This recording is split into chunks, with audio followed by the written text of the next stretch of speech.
anni un altro chiavarese sul tetto del mondo della pallanuoto internazionale. Quali emozioni in questi 2 giorni?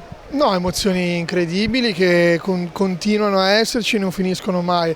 Sono tornato ieri sera a casa e mi hanno accolto prima a Roma, ci hanno accolto tutti con grande gioia, e poi anche ieri a Cristoforo Colombo, e poi la gioia più bella è tornare qua a Chiavari, a casa da amici e familiari, e condividere la gioia con loro. Come avete vissuto questa partita, la finale? Ma la finale l'abbiamo vissuta veramente bene, nel senso che fin dalla preparazione in camera di Sandro, che ci ha spiegato come avremmo giocato, eravamo, non ti dico sicuri di vincere, ma eravamo molto sicuri di come avremmo giocato, e quindi quando entri in acqua con questa sicurezza è difficile che vada male. Una doppietta in una finale mondiale è veramente un sogno. Sì, diciamo che è la ciliegina nella torta, una doppietta sì, perché comunque quello che conta è vincere, poi se arrivano soddisfazioni personali ancora meglio.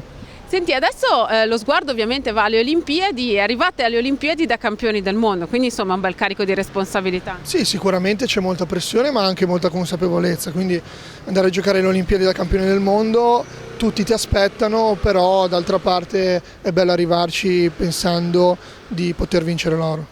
Beh, inutile dire che è stata un'emozione incredibile, in particolar modo per Stefano, che chiaramente ho visto quando ero un ragazzino e ha fatto un mondiale eccezionale, una finale super, tornerà a giocare nella Prorecco, quindi giornate indimenticabili, se le merita tutte, siamo veramente contenti. Fa bene al movimento questo titolo?